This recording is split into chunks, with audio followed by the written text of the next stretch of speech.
The estate had a name, Ashford Park, but the servants called it simply the house, as though any other word might draw attention to how thoroughly it had stopped being a home.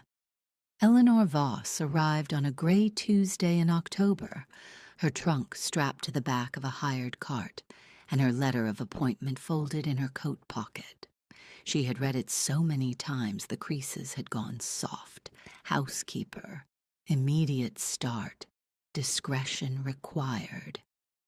The agency had told her nothing more, except that the position had gone unfilled for 2 years, that 3 women before her had left within a month, and that the Duke of Ashford was.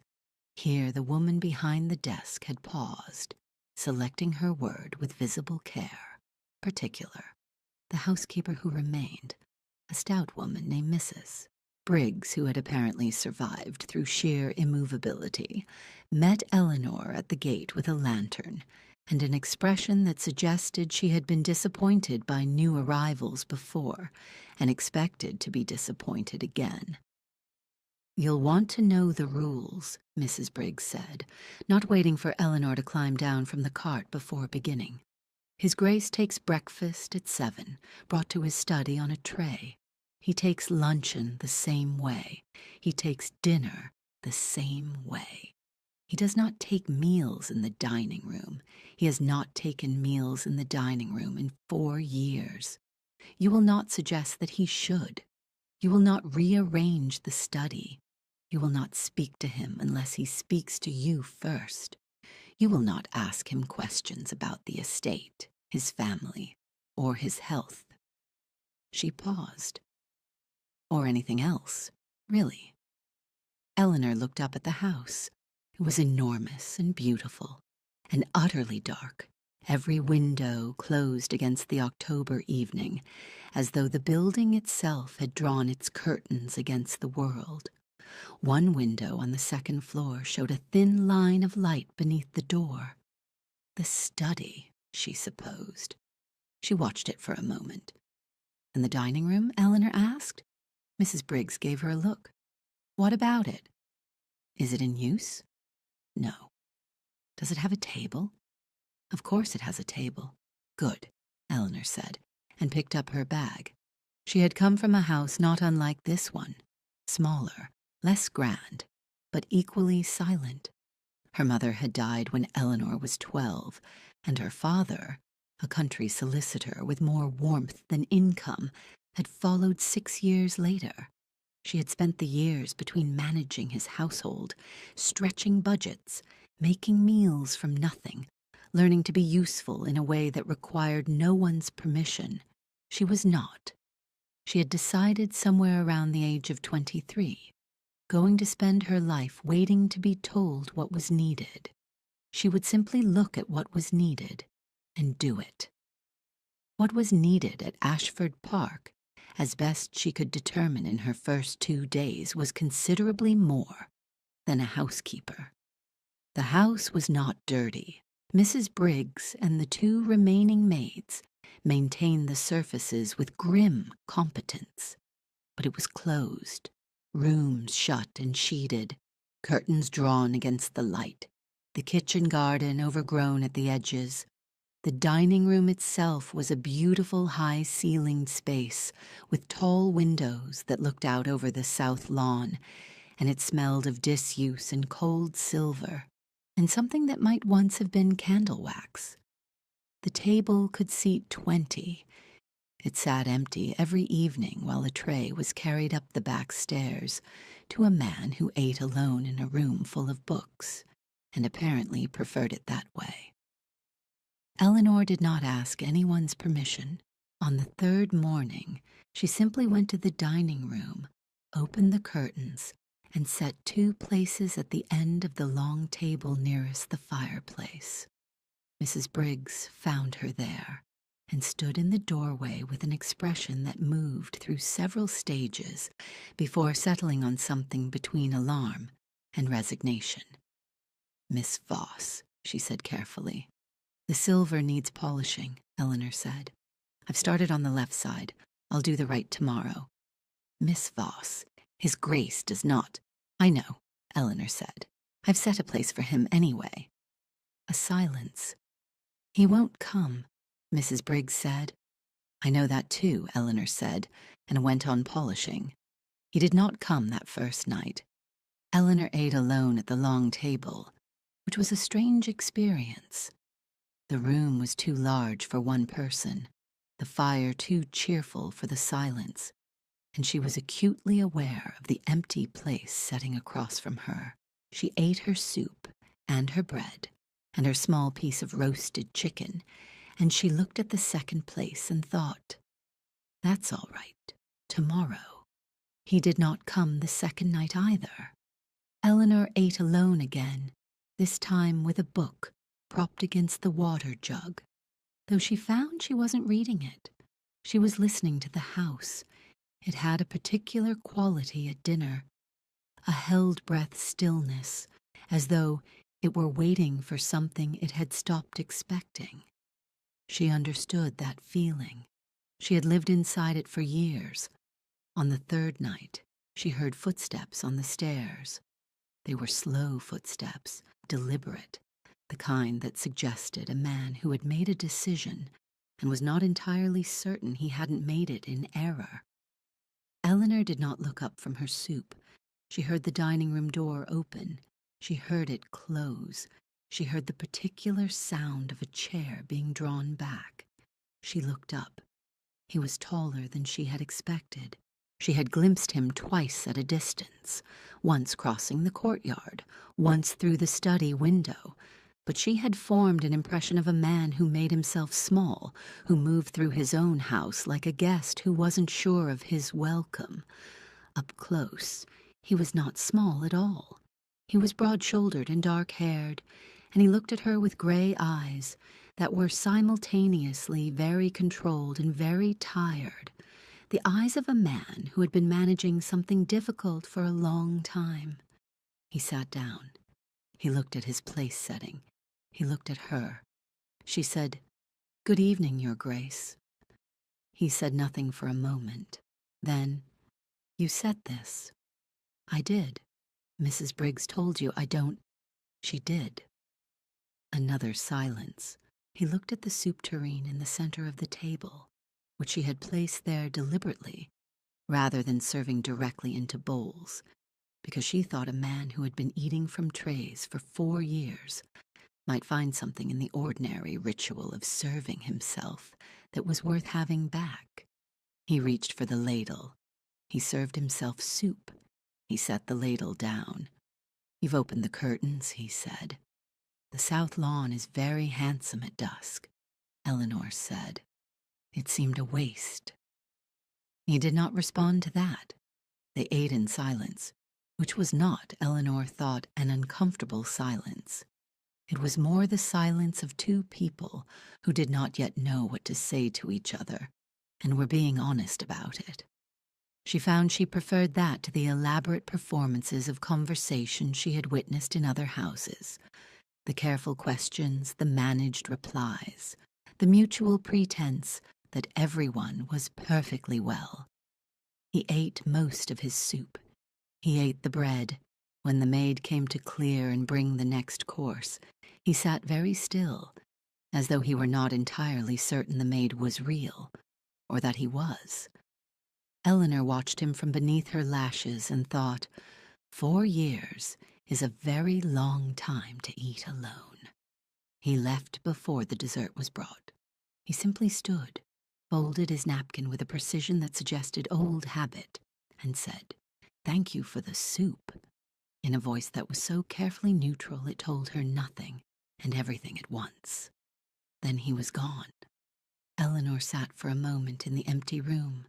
Then she smiled, very slightly, at no one in particular, and ate her pudding. He came the next night, and the night after that. By the end of the first week it was a routine, not agreed upon, never discussed, simply happening. He arrived at 7. He sat at the same chair. Eleanor sat at hers. They ate. Sometimes they spoke. More often they didn't. When they did speak, It was about small things at first. The state of the kitchen garden, whether the east wing roof was still leaking, a book she had found in the library that she mentioned without thinking, and then felt suddenly exposed for mentioning, as though she had revealed something private. "You've been in the library," he said. "Is that— I'm sorry, I should have asked." "No," he said, and then, after a pause, "What did you find?" She told him. It was a natural history of migratory birds, illustrated with hand-colored plates, and she had spent an embarrassing amount of time looking at the pictures of Arctic terns. He listened with an expression she was learning to read.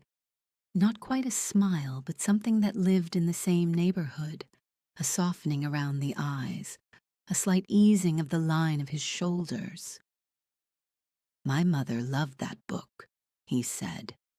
The past tense landed quietly between them. Eleanor did not ask. He did not elaborate, but something had shifted slightly in the quality of the silence. His name was James. She did not call him that. She called him Your Grace, and he called her Miss Voss. But she knew it because Mrs. Briggs had mentioned it once in passing, in the tone of someone who had once known a person and was not sure they still did. His Grace was not always like this. Mrs. Briggs had said, not to Eleanor, but to the kitchen maid, not knowing Eleanor was in the corridor. Before Lady Ashford, before the boy.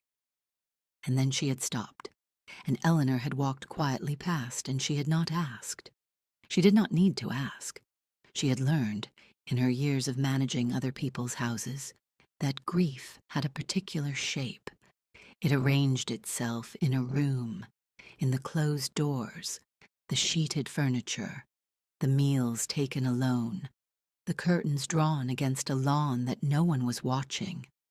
She had seen it before in smaller forms.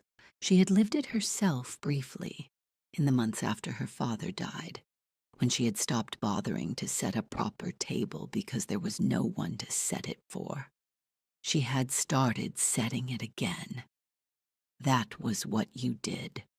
She did not think about it in those terms when she set the second place at Ashford Park. She simply thought, this man has not sat at his own table in 4 years, and that is a waste, and I have the ability to make it not a waste, so I will. It was the second week when she first made him laugh. She had not intended to. She was describing, with some feeling, her attempt to negotiate with the head gardener, a formidably opinionated man named Potts, who had strong views about where the kitchen herbs should be planted, and stronger views about anyone who disagreed. And she had apparently captured something essential about Potts's expression when she suggested moving the rosemary, because the Duke made a sound she had not heard before. Brief, involuntary, quickly controlled, but real. He looked almost startled by it himself. "He's been here 40 years, the Duke said, when he had recovered his composure. He has opinions about everything.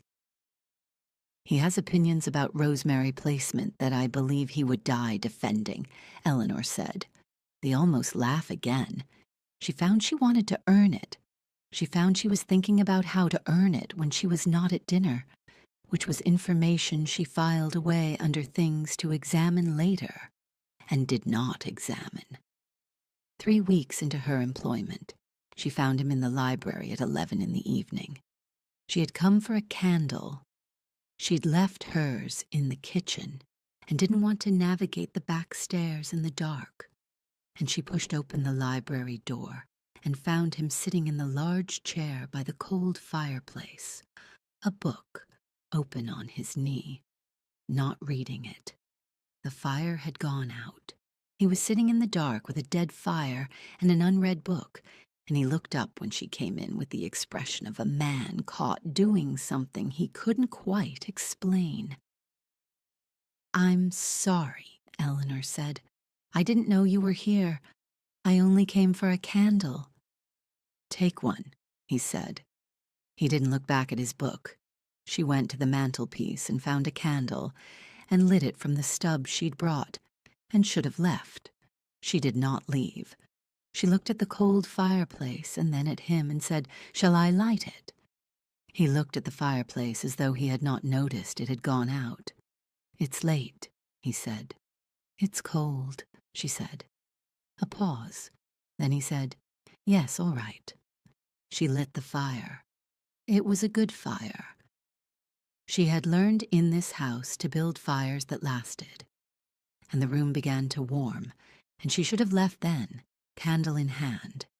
And she was in fact moving toward the door when he said, "Miss Voss."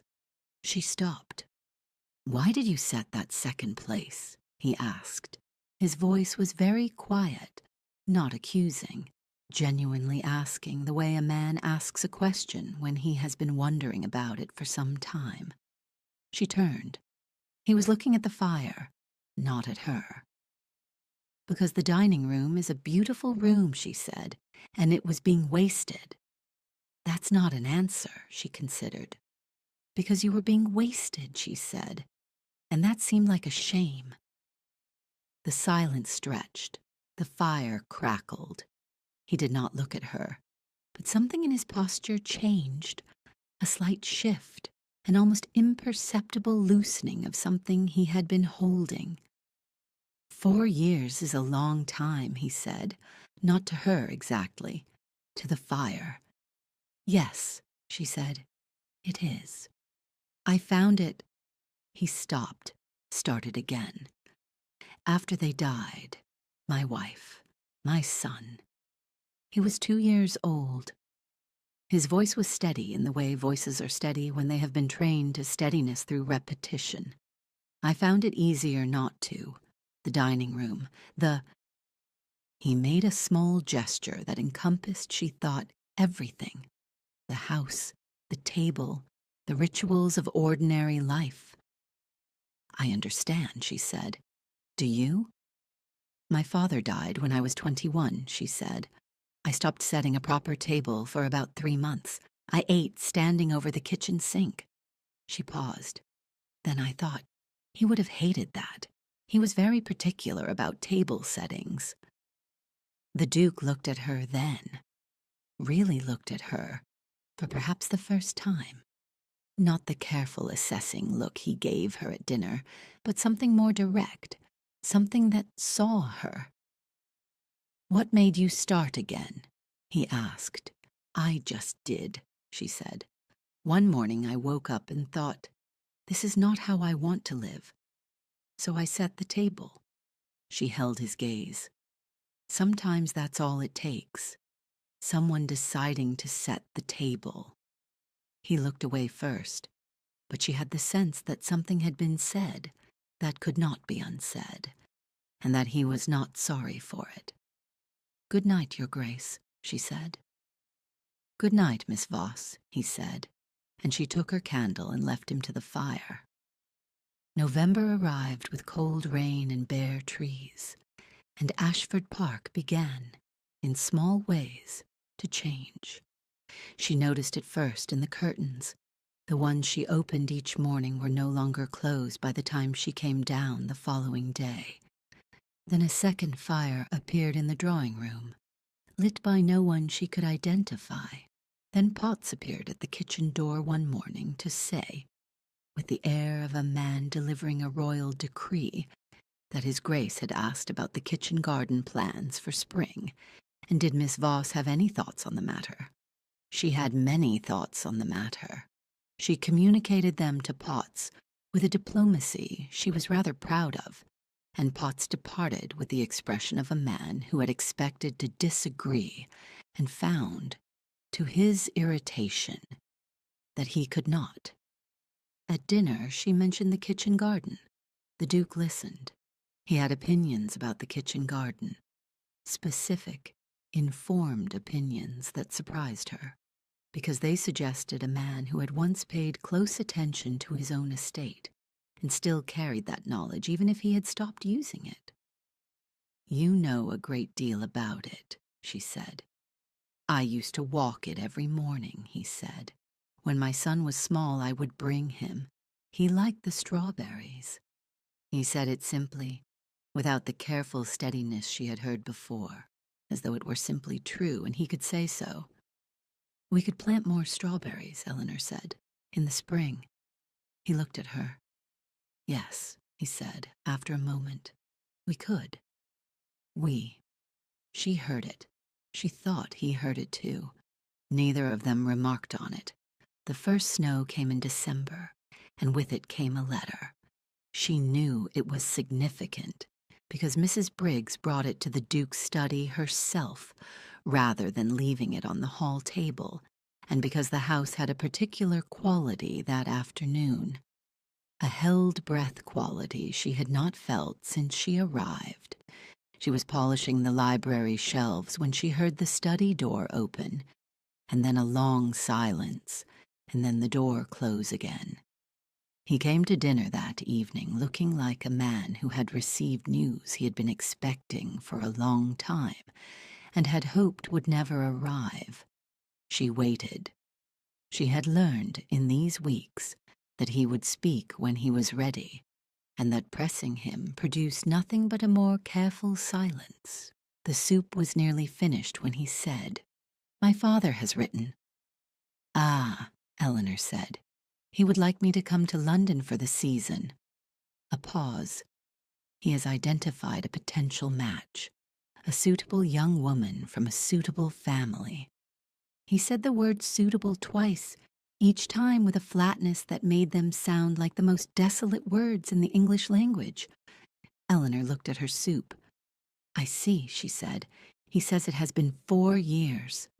His voice was very controlled. "He says it is time. What do you think?" she asked. He looked up. He seemed for a moment to not quite know what to do with the question. She realized, with a small shock, that no one had asked him that. What he thought, what he wanted. Not his father, not the servants, not the solicitors who managed the estate. No one had simply asked him what he thought. "I think," he said slowly, "that I am not the same man who married the first time. I think that man, the one who sat at this table before, I don't know that he exists anymore." He stopped. "I don't know who I am now." "You are the man who came to dinner on the 3rd night," Eleanor said quietly. "When you didn't have to." He looked at her. The fire was behind her, and the candlelight was between them, and the snow was falling outside the tall windows, and she watched something move through his expression, something she recognized because she had felt it herself, that particular combination of terror and relief that comes from being seen by someone when you had stopped expecting anyone to look. "Miss Voss," he said. His voice was different, lower. The careful neutrality was gone. "Your Grace," she said, equally careful. "Eleanor," he said. She went very still. "I am aware," he said, "that you are employed in my household. I am aware of what is and is not appropriate. I want you to know that I am aware of it." He was looking at the table, at his hands, then at her.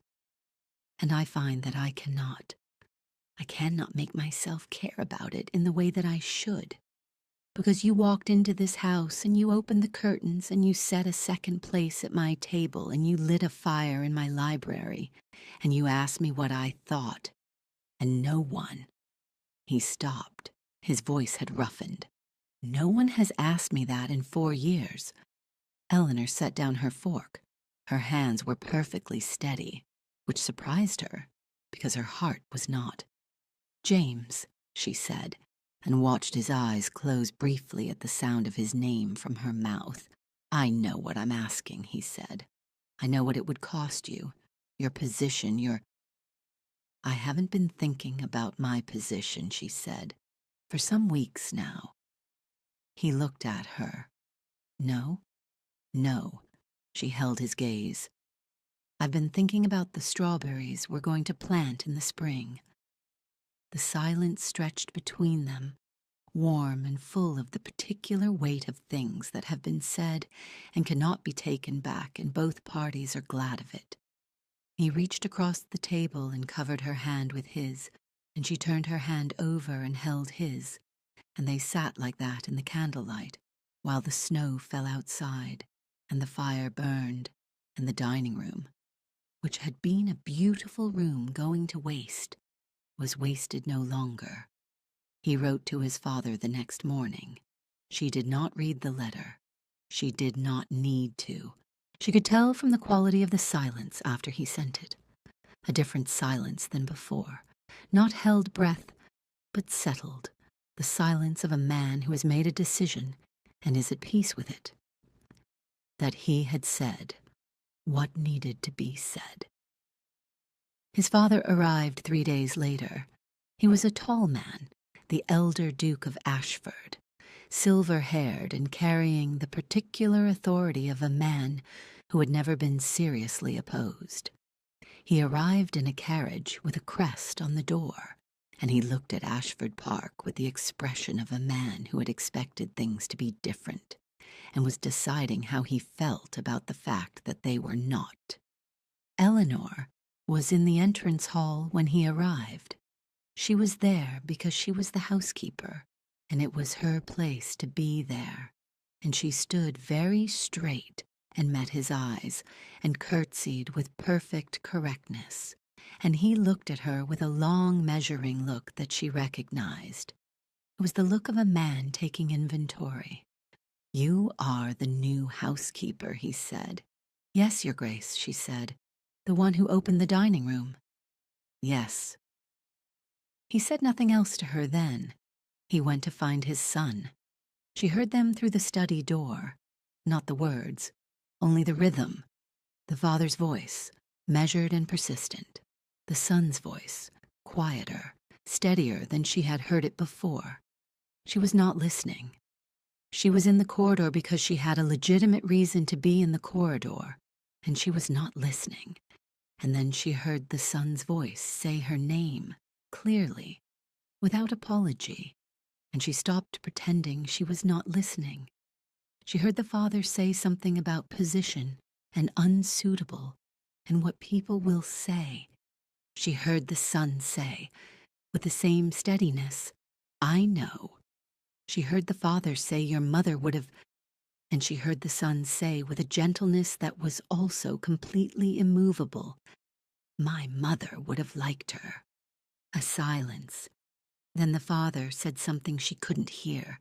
Then the son said, "I have been alone in this house for 4 years, Father. I have been gone in every way that matters." She walked in here and she opened the curtains and she set a place for me at my own table and she waited. She waited 3 nights. She didn't demand or ask or perform. She simply waited and trusted that I would come. His voice was very quiet now. "I came. I intend to keep coming." Eleanor pressed her back against the wall of the corridor and stared at the ceiling and felt something she had not felt in a very long time, something that was not hope exactly, because hope had always seemed to her a fragile thing, easily broken.